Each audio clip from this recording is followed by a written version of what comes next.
Puji Tuhan, saudara yang kekasih dalam Tuhan Yesus Kristus, saya bersyukur sebab Tuhan Yesus baik. Pada kesempatan ini kita akan belajar lagi tentang arti firman Tuhan. Saya akan mengajak kita membuka Alkitab kita dalam kitab Injil Matius pasal yang ke-5 ayat 14 sampai 16. Judul renungan pada pagi hari ini, pancarkan terangmu. Pancarkan terangmu. Ayat 14 dari Matius pasal 5. Kamu adalah terang dunia. Kota yang terletak di atas gunung tidak mungkin tersembunyi. Lagi pula orang tidak menyalakan pelita lalu meletakkannya di bawah gantang, melainkan di atas kaki dia, sehingga terangmu menerangi semua orang di dalam rumah itu. Demikian hendaknya terangmu bercahaya di depan orang, supaya mereka melihat perbuatanmu yang baik dan memuliakan Bapamu yang di surga. Saudara yang kekasih dalam Tuhan Yesus Kristus, betapa dahsyatnya terang itu. Yesus mempercayakan kita, saudara, sebagai anak-anak Tuhan, sebagai orang percaya.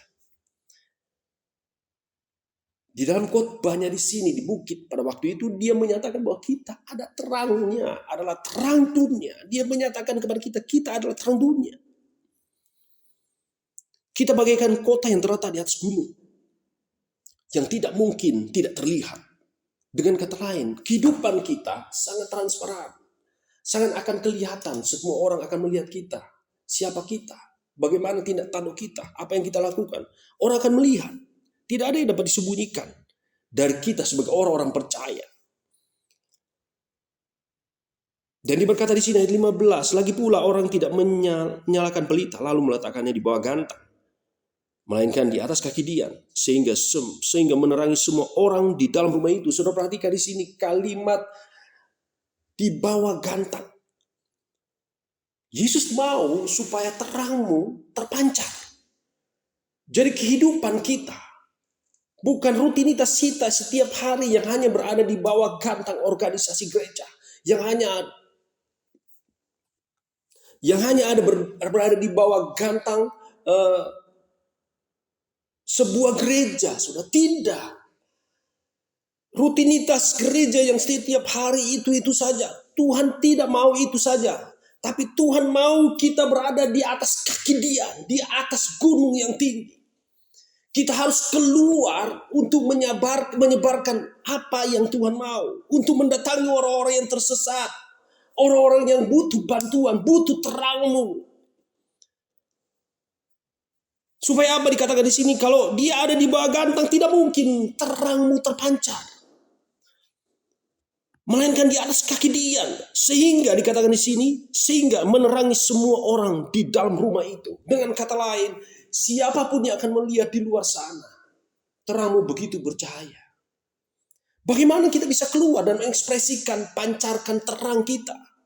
Saudara, kita akan baca dalam kitab Yesaya pasal 58 ayat 1 sampai 12. Saya tidak akan baca semua, saudara ya, karena begitu panjang.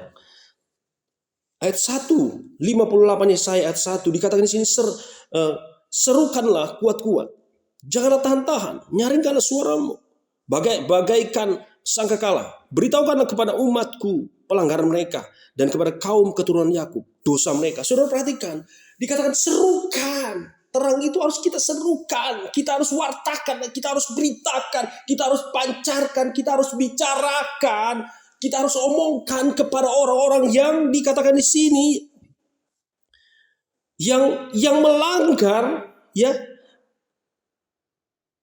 yang melakukan pelanggaran, yang melakukan dosa. Kita harus bicara kepada mereka. Engkau harus stop, engkau harus berhenti melakukan itu. Saudara, dengan kata lain, kita tidak bisa berada terus di bawah gantang. Kita harus keluar. Dan dikatakan di sini, karena ada begitu banyak orang yang tidak paham apa yang mereka sedang kerjakan hari-hari ini. Mereka berpikir mereka melakukan apa yang benar di mata Tuhan, tetapi ternyata salah. Ayat yang kedua, mereka setiap hari mencari aku dan suka mengenal segala jalanku, seperti bangsa melakukan yang benar dan yang tidak meninggalkan hukum Allah. Saudara perhatikan di sini. Mereka menanyakan aku tentang hukum-hukum yang benar. Mereka suka mendengar menghadap Allah. Saudara, ini orang-orang yang setia kepada Allah menurut mereka. Tetapi saudara yang kekasih, Mereka tidak menemukan jawaban. Mereka tidak menemukan Allah. Ayat yang ketiga. Mengapa kami berpuasa dan engkau tidak memperhatikan juga? Mengapa kami merendahkan diri dan engkau tidak mengindahkannya juga? Saudara perhatikan situ. Jadi mereka melakukan ibadah. Ibadah-ibadah rohani, kelihatan mereka sudah melakukan itu. Mereka mencari Allah begitu kuat. Mereka menjalankan kebenaran menurut mereka itu sangat luar biasa. Mereka mencari Allah begitu luar biasa. Tetapi Tuhan bilang, bukan itu yang aku mau. Nah, siapa yang bisa menjelaskan ini kepada mereka? Karena di dalam ayat yang ke-6, bukan. Berpuasa yang kukendaki ialah supaya mereka membuka belenggu-belenggu kelaliman dan melepaskan tali-tali kuk, supaya engkau memerdekakan orang yang teraniaya. Saudara, saya mau menggarisbawahi, supaya engkau memerdekakan orang yang teraniaya.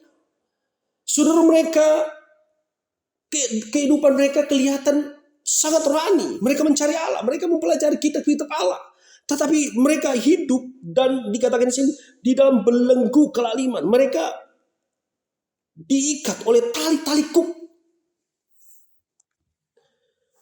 Mereka terikat oleh tali-tali kuk dunia ini. Mereka tidak bisa lepas. Sepertinya mereka kelihatan seperti tidak bisa berbuat apa-apa. Mereka tidak bisa keluar dari sana. Karena mereka tidak tahu. Tidak ada terang yang datang kepada mereka. Tidak ada yang datang menghampiri mereka untuk menjelaskan harus bagaimana mereka melakukan. Harus keluar dari keadaan mereka ini. Nah, saudara, dikatakan Yesus berkata, kamu adalah terang dunia. Kamu harus keluar dari sana. Kamu harus pergi. Tidak bisa berada di dalam gantang itu. Kamu tidak bisa berputar-putar di dalam bawah gantang itu. Kamu harus pergi ke atas gunung. Kamu harus pergi ke atas kaki dian itu. Kamu harus pergi keluar. Tidak bisa tetap ada di sana. Supaya kamu bisa menjadi terang. Ayat yang ke-8. Pada waktu itulah terangmu akan merekah seperti fajar. Dan lukamu akan pulih dengan segera. Saudara perhatikan di sana. Ketika engkau keluar dari bawah gantang itu, terangmu dikatakan merekah seperti fajar. Dan ayat yang ke-10, saudara perhatikan. Apabila engkau menyerahkan kepada orang lapar apa yang kau inginkan sendiri, dan memuaskan hati orang yang tertindas, maka terangmu akan terbit dalam gelap. Dan kegelapanmu akan menjadi rembang tengah hari. Bayangin aja saudara. Dikatakan ketika engkau bisa menyambangi orang yang kelaparan. Orang-orang yang miskin. Orang-orang yang membutuhkan bantuanmu. Tumpanganmu. Membutuhkan tangan panjangmu. Saudara membutuhkan pertolonganmu. Saudara, engkau melepaskan mereka dari kesulitan mereka. Alkitab mencatat sini, maka terangmu akan terbit dalam gelap. Dan kegelapanmu akan seperti rembang tengah hari. Jangankan terangmu saudara yang akan terbit. Tapi kegelapan itu dikatakan orang lihat kegelapanmu. Masa lalumu mungkin keadaanmu yang tidak benar mungkin. Tapi ketika engkau memancarkan kehidupanmu. Engkau membawa mereka kepada Tuhan. Engkau memancarkan cahayamu kepada mereka. Dikatakan bahkan kegelapanmu saja akan ditutupi bagaikan rembang tengah hari. Jadi dengan kata lain, kelemahan kita pun akan tertutup ketika kita memancarkan terang kita kepada dunia ini. Ketika kita melangkah keluar, menceritakan siapa Yesus sebenarnya, siapa terang yang sesungguhnya. Kamu harus datang kepada siapa? Ketika kita memancarkan itu, kita menceritakan, memberitakan itu, kita melepaskan orang-orang dari belenggu-belenggu yang terjadi di dunia ini, oleh belenggu dunia ini, kelaliman atau apapun yang terjadi. Saudara, ketika kita melepaskan mereka, bahkan keadaanmu pun akan tertutup. Kelemahan, kekuranganmu tertutup oleh apa? Terang yang terpancar dari hidupmu. Saudara, saya berdoa sehingga kita semua mengalami hal yang seperti ini. Begitu dahsyatnya ketika kita mulai mengeluarkan potensi terang yang Tuhan sudah percayakan kepada kita untuk diceritakan kepada setiap orang yang belum mengenal Yesus sebagai terang yang adalah juru selamat umat manusia. Amin.